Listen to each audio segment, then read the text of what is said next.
안녕하세요. 북맘의 상상서재입니다.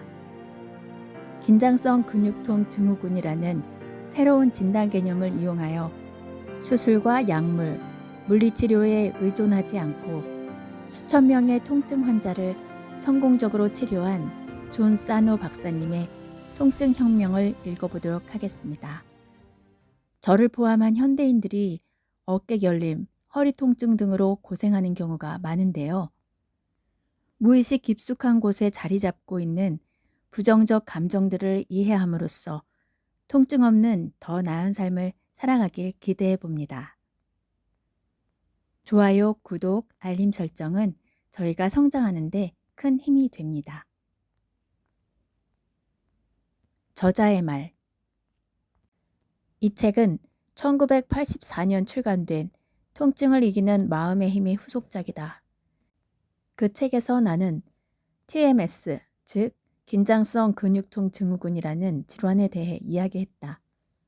목, 어깨, 등, 허리, 엉덩이, 다리 통증을 일으키는 주범이 바로 이 통증 증후군이라고 나는 줄곧 생각해왔다.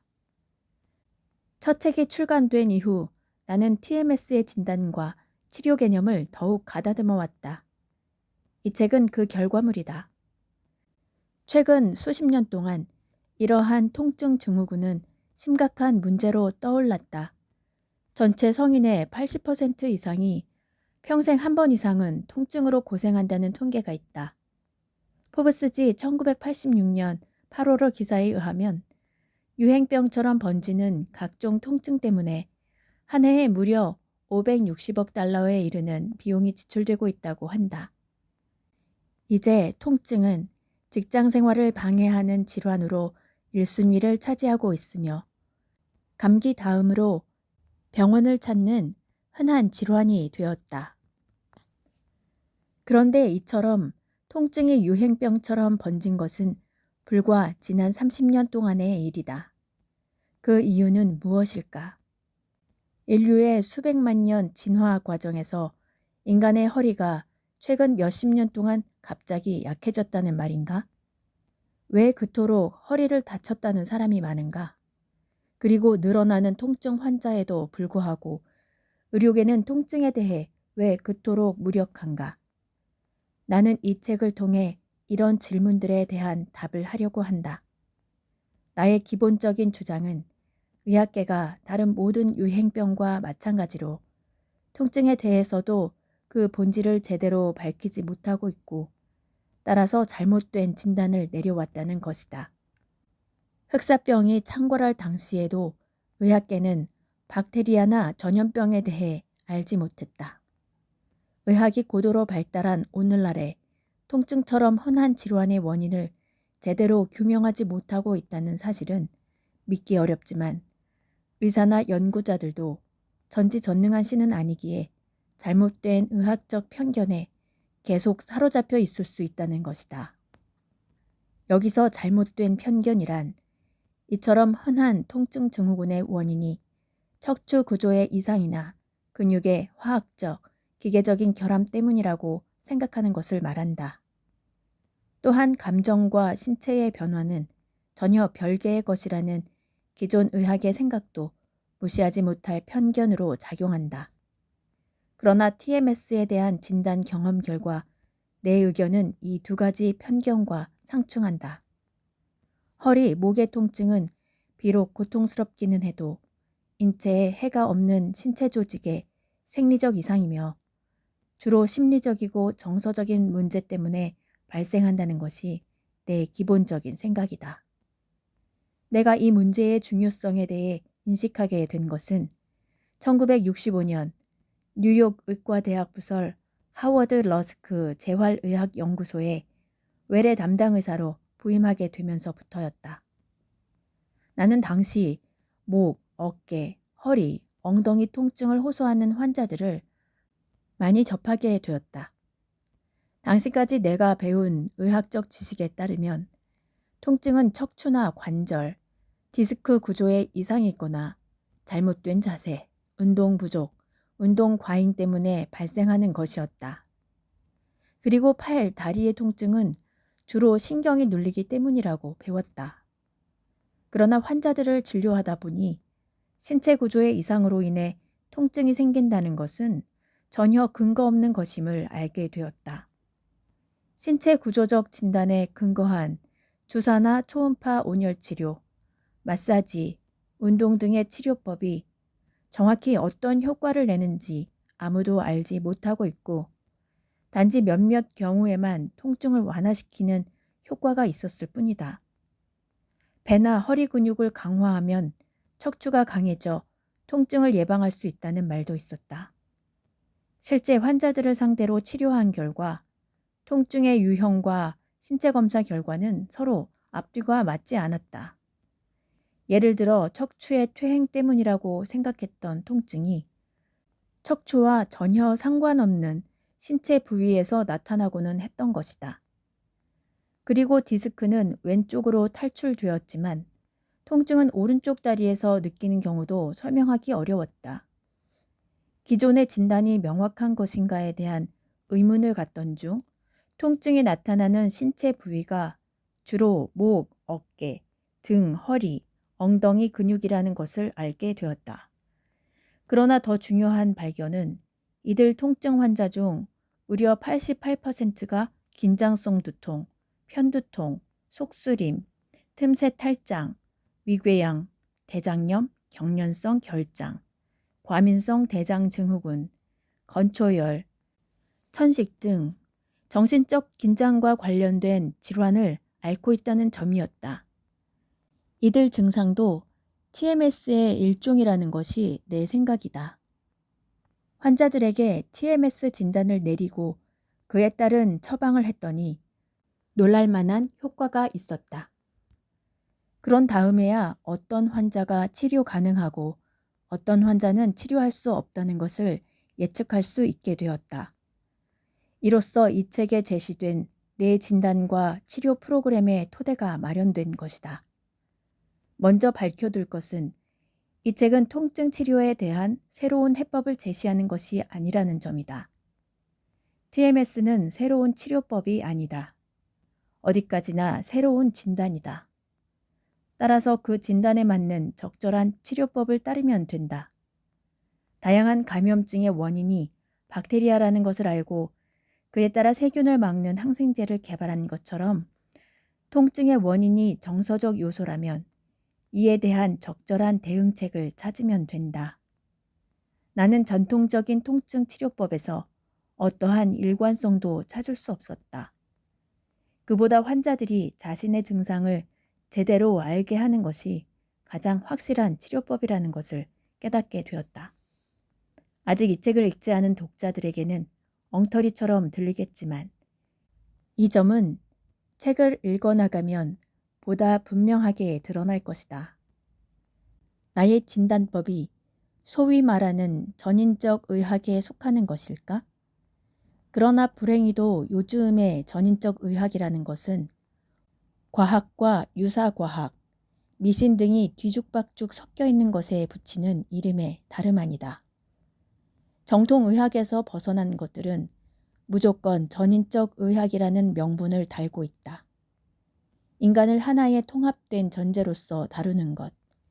이것이 바로 현대의학에서 놓친 점이라는 것은 사실이다. 그러나 현대의학과 의견을 달리한다고 해서 모두 전인적 의학이라고 부를 수는 없다. 아마도 전인적 의학이라는 것은 건강과 질병의 정서적인 면과 신체적인 면을 모두 아우르는 의학에 붙여야 할 이름일 것이다. 이런 정의를 받아들인다고 해서 과학적 방법론을 무시하는 것은 아니다. 오히려 엄정한 의학 방정식에 정서라는 매우 다루기 어려운 변수를 추가할 때는 증거나 결과의 반복 가능성에 대한 요구가 더 엄격해져야 한다. 따라서 이 책에 제시된 내 진단은 흔히 말하는 의미에서의 전인적 의학은 아니다. 나는 오히려 내 진단이 좋은 의학의 본보기가 되었으면 한다.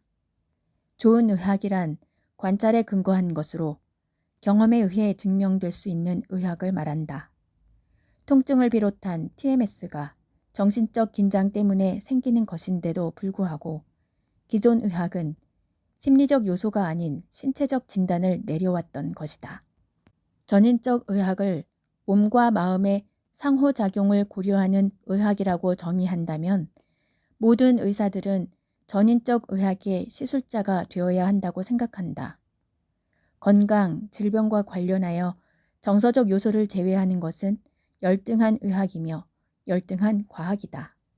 비록 통증이 정서적 현상에서 비롯된 것이지만 엄연히 신체 질환이라는 점을 놓쳐서는 안 된다. 따라서 환자의 몸과 마음을 함께 다룰 줄 아는 의사의 진단을 받아야 한다. 심리학자들은 통증을 심리적 이유 때문이라고 생각할 수 있지만 신체적 진단에 대해 잘 모르기 때문에 TMS라고 자신 있게 말하지 못한다. 한편 심리적 이유로 인한 질환에 대해 훈련을 받은 의사는 매우 드물어 통증 환자는 일종의 진료 사각지대에 놓이고 만다. 통증은 모두 심리적인 것이다 라는 다소 경멸적인 결론을 피하기 위해서도 TMS에 대해 훈련받은 의사가 진단을 내리는 것이 중요하다. TMS 진단에 대해 의사들은 어떤 생각을 가지고 있을까? 대부분의 의사들은 이에 대해 잘 모르고 있다는 것이 내 생각이다. 나는 TMS에 대한 여러 편의 논문과 책을 썼지만 극소수의 물리요법이나 재활의학 의사들을 제외하고는 아무 반응이 없었다. 심지어 최근에는 TMS에 관한 논문을 싣는 것조차 불가능하게 되어버렸다. 그것은 TMS라는 진료 개념이 기존의 의학적 정설에 반하는 것이기 때문이다. TMS 논문은 일반인을 대상으로 쓴 것이지만 이 책을 읽게 될 의사들에게 나는 그것이 이제까지 썼던 어느 논문보다 완벽하다고 자신할 수 있다. 주변 의사들의 반응으로 판단해 보건대 대부분의 의사들은 내 진단을 무시하거나 거절할 것이다. 나와 전공이 같은 몇몇 의사들은 내 진단의 유효성을 믿지만 실제로 환자들을 치료하는 것은 무척 어렵다고 푸념한다. 통증에 대한 나의 새로운 진단에 젊은 의사들이 더 호의적인 반응을 보일 것이라는 말을 해준 이도 있다. 그런 젊은 의사들에게 메시지가 충분히 전달되었으면 한다. 내가 이 책을 통해 TMS 환자들에게 바라는 것은 무엇인가? 책 한 권이 의사를 대신할 수는 없다. 책을 통해 환자를 진단하고 치료하는 것이 내가 의도하는 바는 아니다. 나는 책이나 비디오 테이프를 통해 의사로 행세하는 것은 의사로서 비윤리적이며 비도덕적인 행위라고 생각한다. 통증이 있다면 먼저 암, 종양, 뼈나 기타 부위에 심각한 질환이 있는 것은 아닌지 의사에게 진료를 받아야 한다. 이 책을 쓴 목적은 의학계의 주의를 환기시키려는 것이다. 통증이 국민 건강에 중요한 문제로 떠오르는 이때 통증의 원인에 대해 의학계의 시각이 변하지 않는다면 이 문제는 절대 해결될 수 없기 때문이다. 책의 목적을 이야기하고 보니 이 책의 전작인 통증을 이기는 마음의 힘을 읽고 통증이 사라진 독자들에 대해 이야기하지 않을 수 없다. 많은 독자들은 통증 치료에 있어 가장 중요한 것은 통증의 원인과 과정에 대한 환자들의 명확한 이해라는 사실을 확인시켜 주었다. 새로운 생각은 실험과 반복을 통해 유효성이 입증되어야 하는 것이 과학이 지닌 생리다. 일반적으로 받아들여지기 위해서는 모든 종류의 의심을 뛰어넘을 수 있어야 한다.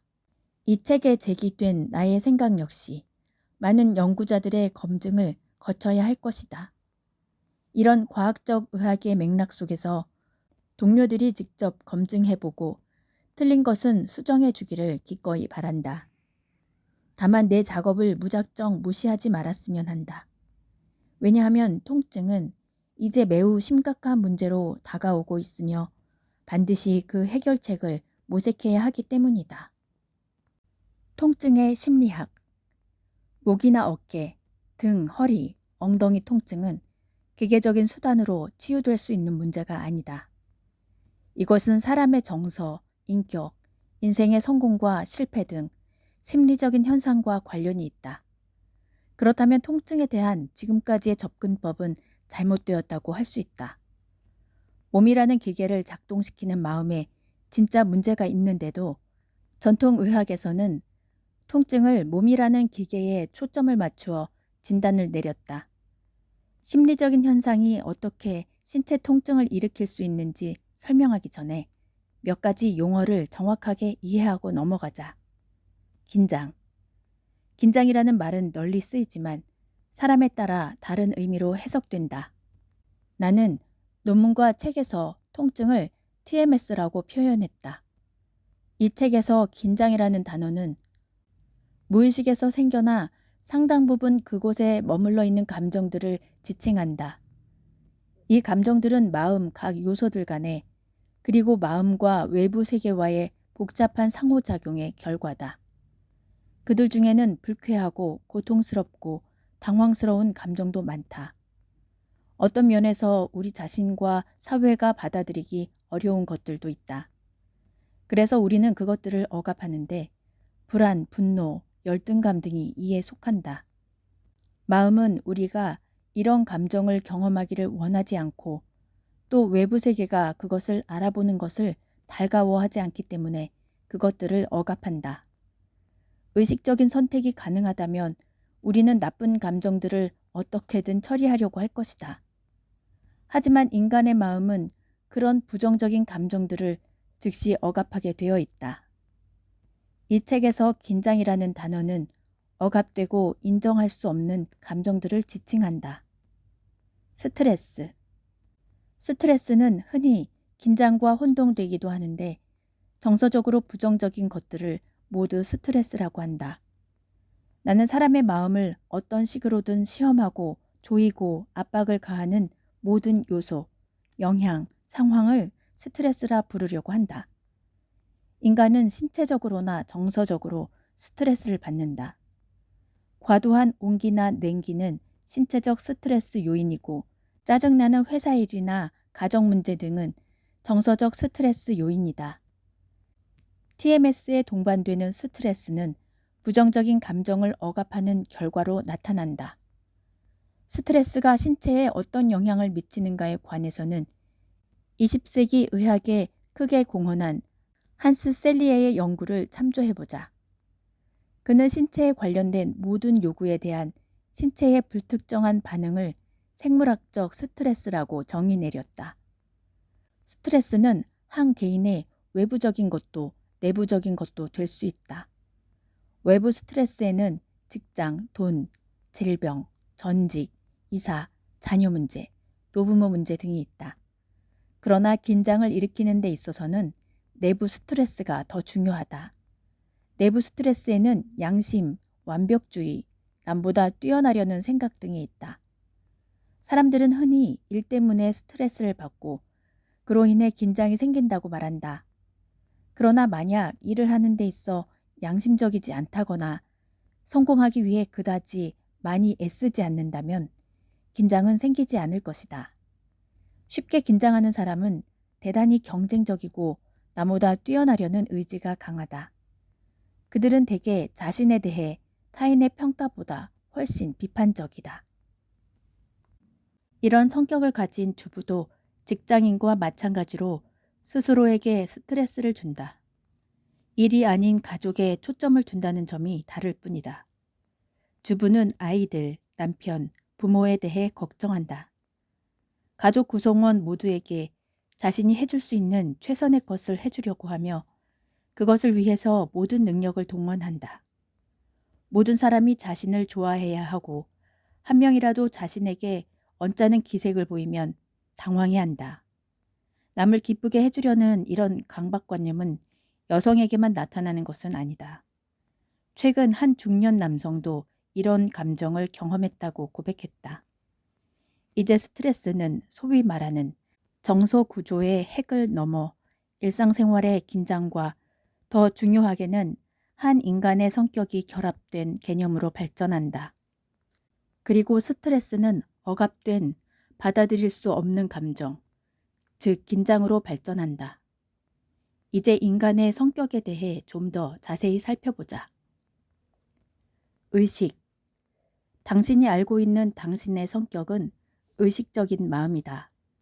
그것은 스스로 느낄 수 있는 감정 영역으로서 때로는 슬퍼하고 때로는 기뻐하며 활력을 느끼다가도 우울해하기도 한다. 당신 스스로가 양심적이고 열심히 일하고 걱정이 많고 다소 강박적이며 완벽주의라는 것을 안다. 가끔 화를 내기도 하고 자기 주장을 내세워야 할 때도 있음을 알고 있다. 어떤 남자는 남자로서 강한 우월의식을 갖고 있고 심지어 그것을 자랑스러워하기도 한다. 이 모든 것이 합해져서 의식적인 당신을 구성하며 그것으로 인해 삶에서 행동이 결정되는 것 같다. 그러나 정말 그럴까? 성격은 종종 우리가 모르는 내적인 동인이 겉으로 드러난 것일 수도 있다. 그렇기 때문에 잠재의식을 살펴보는 것이 중요해진다. 무의식. 무의식이라는 말은 잠을 잘 때나 뇌가 손상을 입었을 때의 의식 없는 상태를 지칭하는 데 일반적으로 쓰이고 있다. 그러나 심리학에서 말하는 무의식이란 우리가 인식하지 못하는 일체의 감정 활동을 말한다. 잠재의식이라는 말이 더 쉽게 느껴질 수도 있는데 그것은 우리 인식의 표면 아래에 있는 감정에 대해 이야기할 때 이 단어를 사용하기 때문이다. 무의식은 논리적이지 않고 바람직하지 못하며 어떨 때는 아주 끔찍한 온갖 감정들이 숨어있는 비밀스럽고 신비스러운 곳이다. 우리는 꿈을 통해 그곳을 조금이나마 엿볼 수 있다. 어떤 사람은 매일 밤 잠을 잘 때 조용하고 안전하게 비정상이 된다. 왜냐하면 꿈을 꿀 때가 유치하고 원시적이며 과격한 행동이 의식의 눈치를 보지 않고 마음대로 자신을 드러낼 수 있는 때이기 때문이다. 무의식은 모든 감정들이 모여있는 창고와 같은 곳이다. 그 감정이 사회적으로나 개인적으로 용납되는지는 문제가 되지 않는다. 무의식에 관해서 아는 것은 매우 중요한데 무의식에서 일어나는 일이 깨어있는 동안 인간의 행동을 결정하는 성격적 특성을 설명해 주기 때문이다. 그리고 무의식은 TMS와 관련 질병이 발원하는 곳이기도 하다. 감정적인 활동의 대부분이 무의식 차원에서 일어난다는 사실은 매우 흥미롭다. 인간의 마음은 거대한 빙산과 같아서 우리가 알고 있는 의식은 전체 중 극히 일부에 불과하다. 글쓰고 말하고 생각하고 기억하는 인간의 모든 복잡한 활동이 진행되는 곳은 바로 무의식이다. 사물을 인식하고 얼굴을 알아보고 우리가 당연시하는 수많은 정신작용들은 우리가 알지 못하는 뇌의 작용 덕택이다. 대부분의 정서적 반응은 무의식에서 일어난다. 억압된 정서는 무의식 속에 남게 되는데 TMS를 촉발시키는 것도 바로 이런 억압된 정서이다. TMS는 무의식 속에서 진행되는 과정의 결과인 것이다. 여기서 프로이트가 오래전에 했던 것처럼 다음 두 가지를 구별해야 한다. 즉 기억과 같이 노력을 통해 의식으로 불러낼 수 있는 것들과 노력을 통해서 의식으로 불러낼 수 있는 무의식의 것들을 구별해야 하는 것이다. TMS가 어떻게, 왜 발생하는가를 더 잘 이해하기 위해서는 무의식에서 일어나는 정서적 과정을 몇 가지 살펴볼 필요가 있다. 열등감. 내면 깊은 곳에 열등감을 갖고 있는 사람이 매우 많다. 여기에는 어린 시절의 성장 과정과 관련된 문화적인 이유가 크게 자리 잡고 있다. 이런 열등감은 내면 깊숙이 숨겨져 있어 행동을 통해 밖으로 표출된다. 인간은 나쁜 감정에 대해서는 과도하게 반응하는 경향이 있어서 자신이 약하다고 느끼면 강한 행동을 통해 이를 보상하려고 한다. 몇 년 전 자칭 터프가이 한 사람이 심한 허리 통증으로 찾아왔는데 그는 끊임없이 격투기 실력이나 돈과 여자 자랑을 하는 성격이었다. 하지만 진찰실에서는 심한 허리 통증에 대해 어찌할 바를 모르겠다고 고백했다. 정서적으로 볼 때 그는 세상을 향해 자신이 강한 남자임을 보여주기 위해 안간힘을 쓰는 어린아이에 불과했던 것이다. 인간이 대부분 가지고 있는 성공하려는 경향, 남보다 앞서려는 성격은 마음속 깊은 곳에 자리 잡은 열등감의 표출이다. 그 원인이 무엇이든 간에 최고의 부모, 최고의 학생, 최고의 직원과 같은 이상적인 역할에 자신을 맞추려고 하는 사람들에게 TMS가 잘 나타난다. 거의 강박적일 정도로 열심히 일해서 성공한 사업가가 있다. 가정도 훌륭하게 부양하고 있는 그는 가장으로서 자신의 역할에 자부심을 갖고 있었지만 한편으로는 심한 부담감에 시달리고 있었다. 결혼 이후 계속 요통에 시달리고 있었으나 어떤 치료법도 효과가 없었다. 심리적 긴장 때문에 나타나는 통증이라는 것을 인정했지만 이제까지의 생활 습관을 완전히 바꿀 수는 없었다. 이러한 환자에게는 정신치료가 필요하다. 그는 자신이 정신치료를 받기에는 나이가 많다고 생각했지만 치료를 통해 자신의 허리에는 구조적으로 아무 이상이 없다는 확신을 얻을 수 있었다. 또 다른 예를 들어보자. 가게를 열기 바로 직전에 첫 아기가 태어난 젊은 아빠는 가게와 자녀 부양이라는 두 가지 책임으로 인해 심한 요통이 생겼고 TMS 증상을 보였다. 그러나 요통의 원인이 정신적 긴장 때문이라는 사실을 깨닫자 통증은 바로 사라졌다. 뒤에서 살펴보겠지만 TMS로부터 탈출하는 열쇠는 통증에 대해 아는 것이다. 두 사람의 공통점은 책임감이 강하고 일과 가정 모두 성공해야 한다는 강한 압박감을 느끼고 있으며 자신에게 매우 엄격한 사람들이라는 점이다. TMS를 겪는 사람들은 대부분 경쟁적이며 성공 지향적인 사람들이다. 오늘날처럼 경쟁이 심한 사회에서 성공은 얼마나 남들을 이기느냐에 달려있다. 경쟁 지향적인 사람들은 자신에게 과도한 부담감을 지우는 데 익숙해 있고 따라서 자신이 항상 부족하다고 생각한다. 이런 완벽주의는 다양한 상황에서 드러난다. 내가 아는 한 젊은이는 어릴 때 농장에서 자랐는데 내 첫 책을 읽고 나서 건초더미를 쌓을 때가 되면 항상 완벽한 모양으로 쌓으려는 자신의 성향이 바로 내가 책에서 말한 완벽주의라는 것을 깨닫게 됐다고 한다. 그렇다면 왜 열심히 일하고 양심적이며 완벽주의 경향이 있는 사람들이 TMS를 일으키는 걸까? 이들의 성격 특성과 통증 사이에 어떤 관계가 있는 것일까? 이를 이해하기 위해 불안에 대해 살펴볼 필요가 있다. 불안. 전문가 입장에서는 심리학이나 정신의학을 공부하지 않은 내가 통증과 관련하여 내놓은 개념과 설명이 거칠게 보일 수도 있다. 그러나 이 책은 일반 대중을 위한 것으로 전문 용어나 복잡한 개념이 들어가지 않는 것이 오히려 미덕일 수 있다. 심리학이나 정신의학에 대해 따로 수련을 받은 적은 없지만 통증의 특성과 원인에 대한 나의 관찰은 분명 심리학 전문가도 진지하게 생각해 보아야 할 것이라고 생각한다. 여기서 우리는 정신적, 감정적인 것과 육체적인 것 사이에 놓여 있는 미지의 영역을 탐험하고 있는 것이다. 이 둘 사이에는 강력하면서도 중요한 연결고리가 있지만 불행히도 현대의학은 이에 대한 연구를 꺼린다. 그 이유에 대해서는 7장에서 언급할 것이다. TMS에 대한 내 진단과 처방이 몸과 마음이 만나는 이 신비한 영역에서 일어나는 일에 대해 약간의 빛을 던져줄 것이다. TMS에 대해 경험한 초창기부터 대부분의 환자가 앞에서 말한 성격 특성을 가지고 있었다. 그런 특성이 없다고 말한 사람들도 자신의 그런 성격을 외면할 뿐 존재 자체는 부정하지 못했다. 이런 성격적인 특성들에 대한 자료를 토대로 하여 TMS의 원인이 불안이라는 것을 추론하기는 어렵지 않았다. 왜냐하면 불안이 심한 사람들은 일이 어떻게 되어가는가에 대해 걱정을 많이 하기 때문이다. 불안은 공포심과 관련이 있으며 인간으로서 느끼는 지극히 당연한 감정이다. 그러나 공포심보다 훨씬 더 섬세한 감정인데 동물들이 갖지 못한 인간의 예측하는 능력에 그 뿌리를 두고 있기 때문이다. 위험을 인지하면 불안해지고 그 인지가 비논리적인 것이 아니면 불안도 자연스러운 감정이다.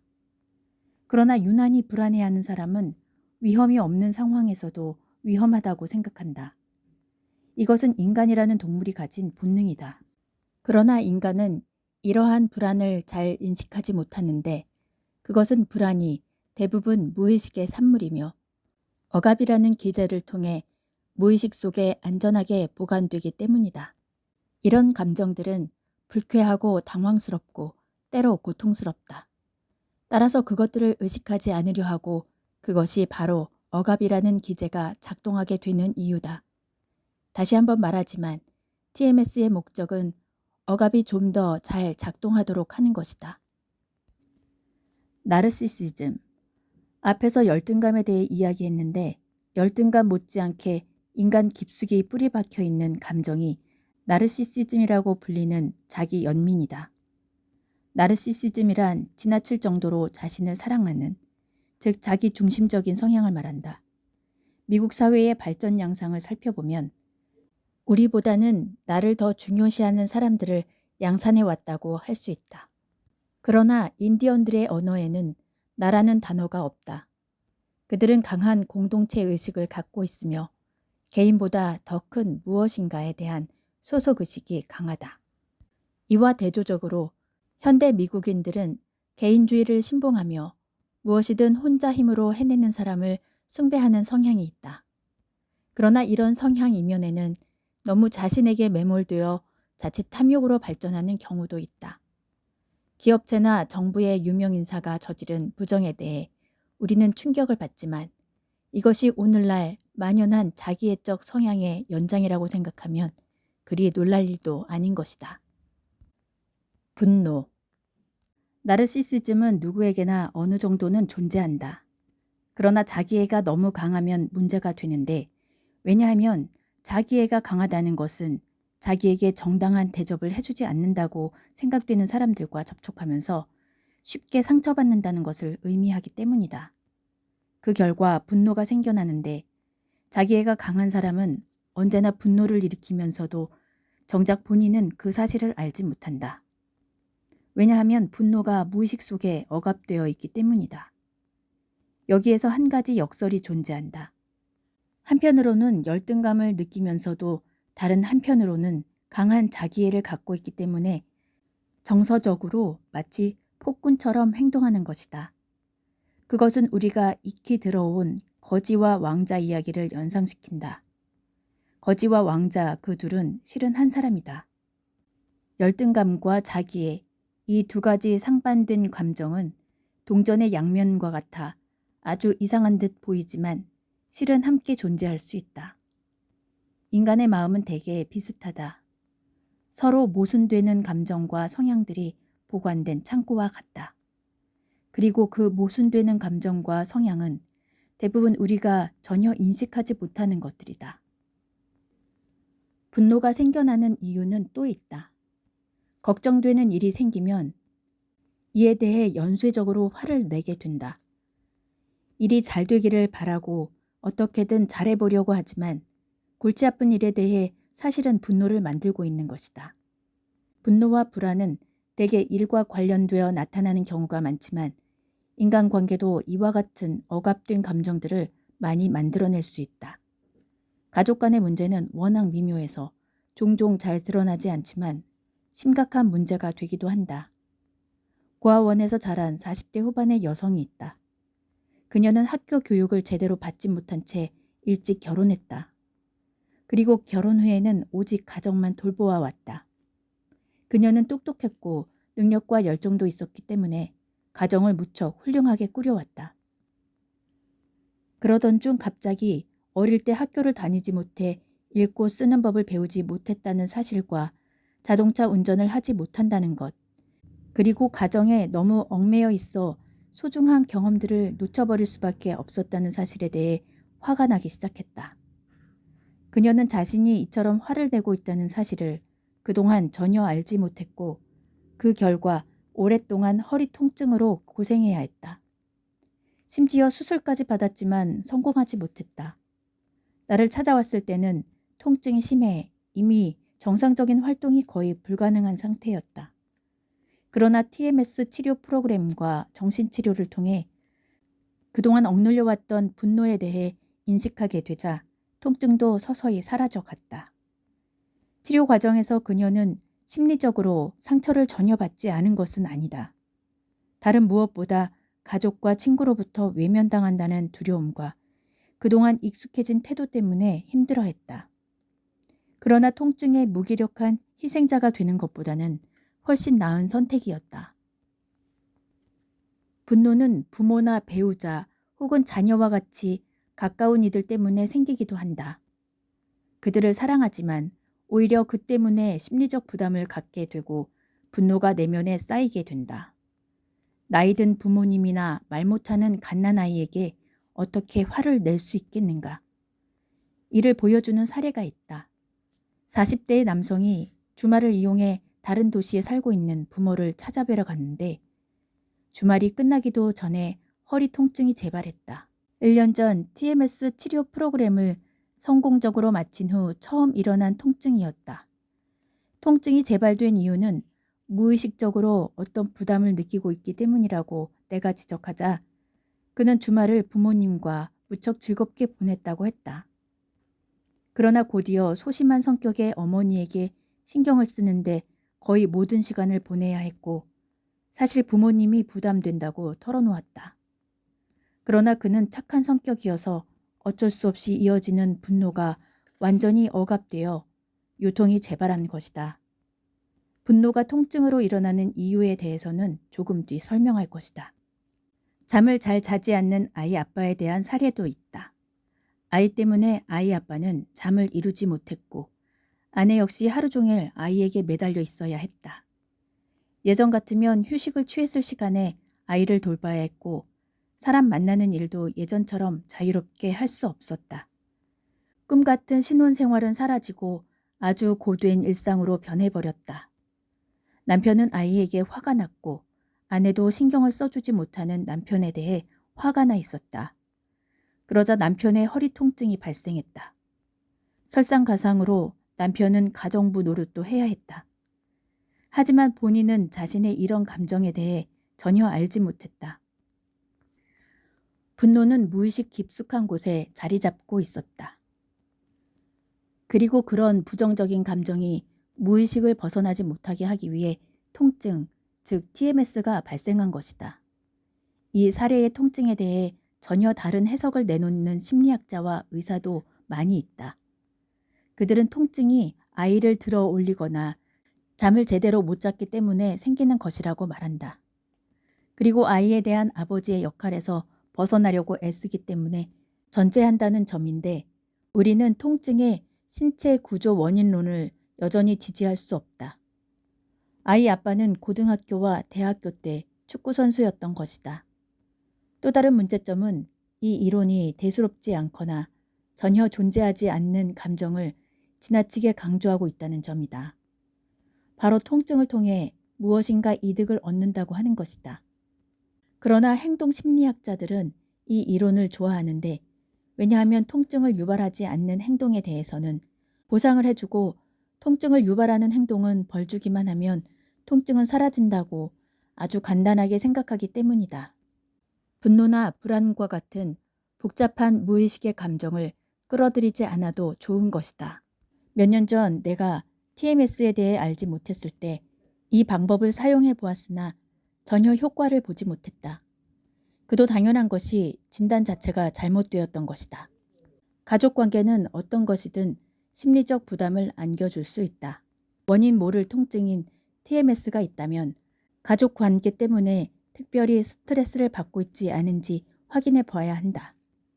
가족에 대한 진지한 관심과 사랑, 그리고 의무감 때문에 자신도 모르게 생겨나는 분노는 내면에서 격렬한 충돌을 일으키고 결국 이로 인해 TMS가 발생한다. TMS의 발생 과정을 잘 보여주는 전형적인 사례가 있다. 이 환자는 39세의 기혼 남성으로 아버지의 기업을 물려받아 사업을 운영하고 있었다.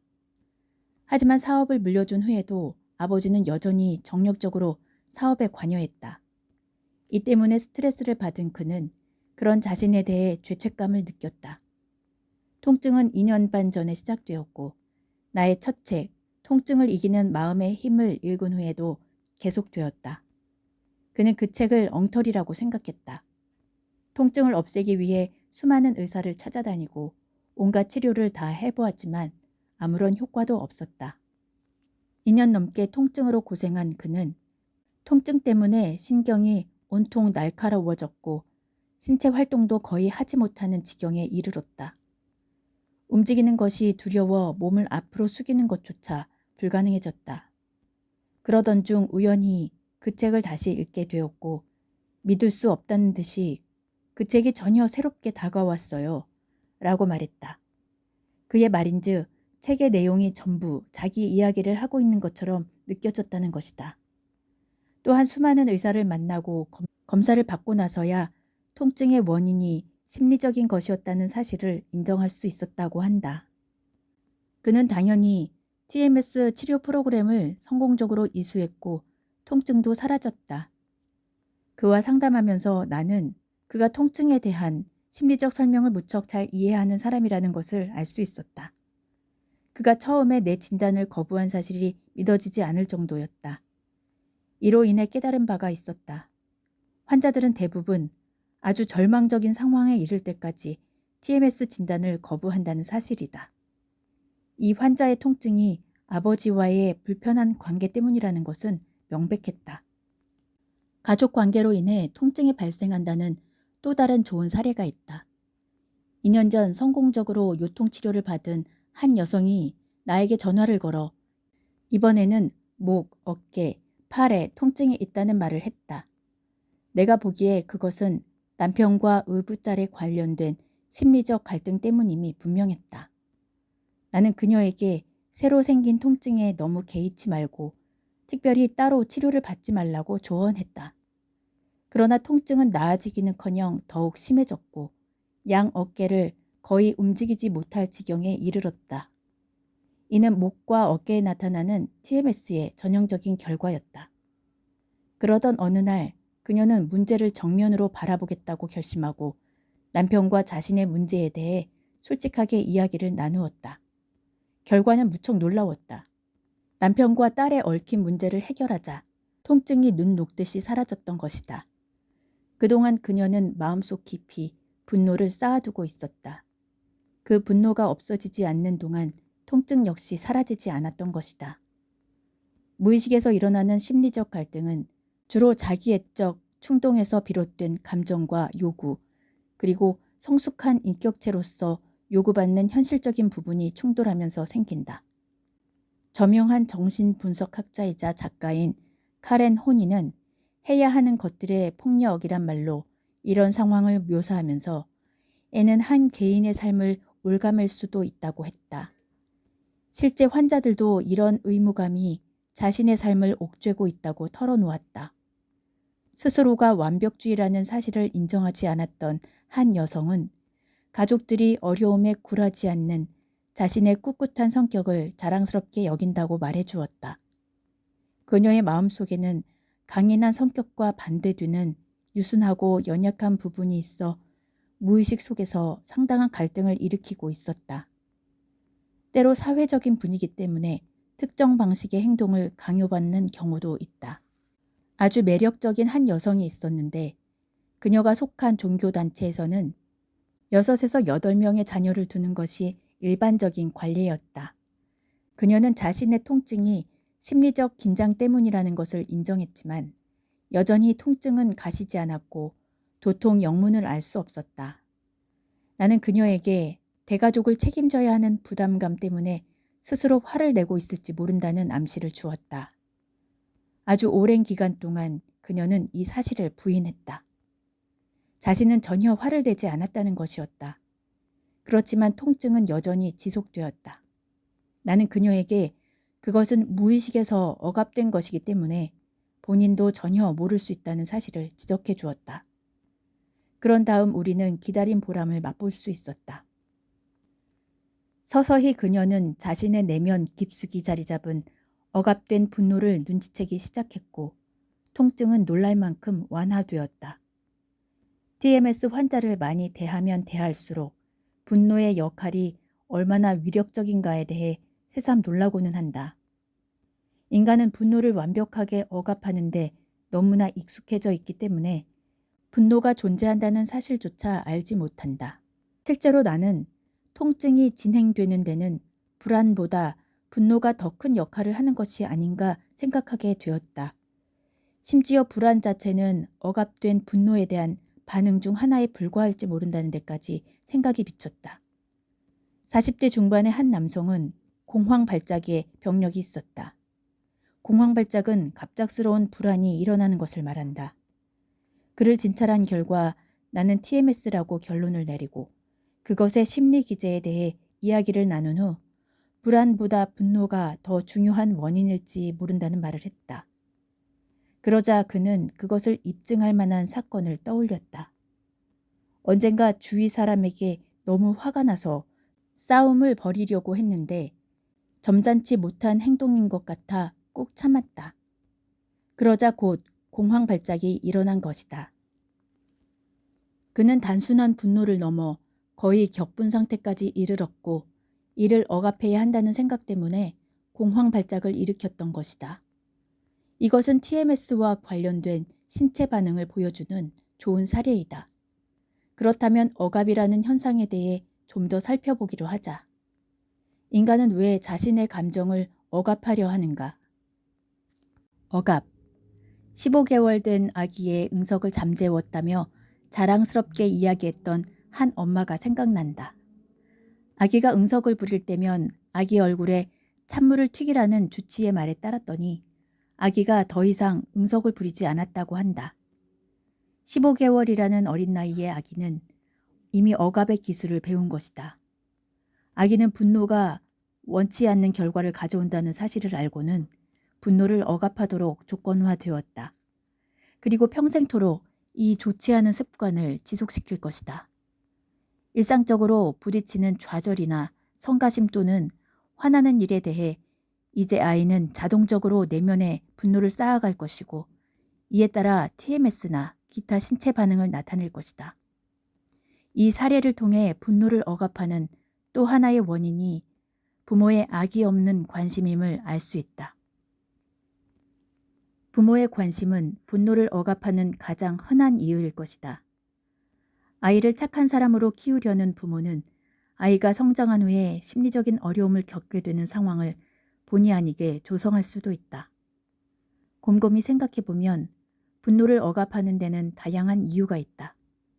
그 이유들은 비록 무의식적이기는 하지만 생각해보면 모두 이해할 수 있는 것들이다. 인간은 타인으로부터 사랑받고 인정받기를 원하지 무시당하거나 배척당하는 것을 원치 않는다. 따라서 타인에게 인정받지 못하는 행동은 하지 않으려고 한다. 비록 인정하기 싫을지라도 인간은 타인의 안갚음을 두려워한다. 가족이나 사회의 강압적인 요구들 때문에 분노를 내보이지 않으려 하는 것이다. 이런 성향은 어릴 때부터 형성되어 내부 깊숙이 잠재해 있다. 무의식적으로 분노는 자극에 대한 적절치 못한 감정이라 생각해서 억압한다. 또한 본능적으로 분노는 품위 없는 감정이며 분노에 휩싸일 때면 자기 통제력을 상실한다고 생각한다. 품위 없음과 통제력의 상실. 이것은 TMS 환자들이 특히 참을 수 없어 하는 것들이다. 이 모든 과정은 무의식적인 것이어서 분노를 억압하게 되는 과정을 알아차리지 못한다. 그 대신 TMS나 위장병 등의 신체적인 증상을 경험한다. 나 역시 이런 경험을 많이 했다. 속쓰림이 있으면 이는 내가 무엇인가에 화가 나 있지만 스스로는 그 사실을 알지 못한다는 의미다. 그래서 나는 그 원인에 대해 생각한다. 그에 대한 해답을 찾으면 속쓰림은 사라진다. 분노가 얼마나 잘 숨어 있는지 알면 놀랄 정도다. 내 경험으로 볼 때 평소 사소한 짜증을 일으키지만 잘 인식하지 못하는 것들이 분노를 불러올 수 있다. 때로 그것이 무엇인지 찾는데 오랜 시간이 걸리는 경우도 있다. 17년 동안 TMS 환자들을 진료해 오면서 나는 적어도 우리 문화권 안에서는 누구나 다 불안과 분노를 만들어내고 있으며 지역을 불문하고 인간은 문제가 될 것 같은 감정을 억압한다는 사실을 알게 되었다. 바꿔 말하면 TMS나 위궤양, 대장염 등과 같은 정신적, 신체적 반응을 일으키는 심리적인 상황은 인류에게 보편적으로 다만 정도에 있어 차이가 날 뿐이다. 정도가 아주 심한 사람들을 신경과민이라고 말하지만 인간은 누구나 어느 정도는 신경과민이기 때문에 그 단어에 특별한 의미를 부여할 필요는 없다. 무의식과 억압의 개념은 서로 긴밀히 연관되어 있다. 이를 체계적인 과학의 토대 위에서 처음으로 제기한 사람이 바로 프로이트다. 피터 게이는 프로이트에 대한 전기, 우리 시대의 인물 프로이트에서 무의식에 대한 멋진 은유를 만들어냈다. 그는 무의식은 반사회적인 수감자들을 가두고 있는 교도소와 같다. 거기서 수감자들은 철통 같은 감시를 받지만 실제로 제대로 통제받지 못하고 언제든 탈출을 꿈꾼다라고 했다. 이 장에서 설명한 분노나 불안의 감정들이 바로 게이가 이야기한 무의식 속에 갇혀있는 반사회적인 수감자들이다. 인간은 감정적으로 불편한 것들에 대해서는 회피하는 선천적인 기제를 갖추고 있는 듯하다. 그리고 이런 기제 때문에 부정적인 감정을 억압하게 된다. 그러나 인간의 마음속에는 그런 억압된 감정들을 언제든 의식으로 끌어내려는 강력한 성향도 있는데 그런 성향 때문에 정신분석학자들이 말하는 소위 방어라는 강화가 이루어진다. 얼마 전 아주 흥미로운 이야기를 들려주었던 여성이 있었다. 진찰 후 TMS라는 이야기를 하자 그녀는 언니에게 유럽 여행 패키지를 선물한 다음에 통증이 시작되었다고 말했다. 그녀는 언니가 여행을 재미있게 보낼 수 있을지 걱정이 되었고 반드시 재미있어야 한다는 것에 대해 스스로 지나친 책임감을 느꼈다. 그러면서 그렇게 생각하는 자신에 대해 화가 났던 것이다. 그때부터 엄마와 언니가 꿈에 나타나기 시작하더니 사춘기 때 엄마와 언니에게 화를 냈던 일들이 새삼스럽게 생각나기 시작했다고 한다. 그리고 엄마와 언니가 자신의 신경질에 대한 보복으로 둘이 합세하여 그녀에게 착하게 굴 것을 강요하고 자신을 가족의 친밀한 관계로부터 제외시켰다고 생각했다. 그녀의 이런 생각은 자신을 잘 돌봐주었던 아버지가 11살 때 돌아가시자 더 굳어지게 되었다. 아버지가 돌아가신 것을 그녀는 버림받았다고 생각한 것이다. TMS의 원인이 되는 분노, 불안, 원한 등은 이처럼 아주 어린 시절로 거슬러 올라갈 수도 있다. 내가 이들 감정에 대해 몇 가지 힌트를 주자 그녀는 놀랍게도 자신이 경험한 중요한 심리적 요인들을 척척 생각해낼 수 있었다. 이런 심리적 현상의 보편성은 평생 한 번 이상 통증으로 고생하는 사람이 전체 미국인의 80%가 넘고 지난 30년 동안 통증 발생이 기하급수적으로 늘었다는 사실에 의해서도 뒷받침된다. 하지만 이런 사실은 이상하게도 무시되고 있다. 허리, 목 등의 통증 치료에 지출되는 비용은 한 해 560억 달러에 이르는 것으로 추산되고 있다. 거의 유행병에 가까운 이런 통증 증후군은 전 세계적으로 나타나는 보편적인 정신, 생리적 상호작용에 의해서만 적절하게 설명될 수 있다. 여기까지 잘 들어주셔서 감사합니다. 오늘도 건강하고 행복한 하루 되세요.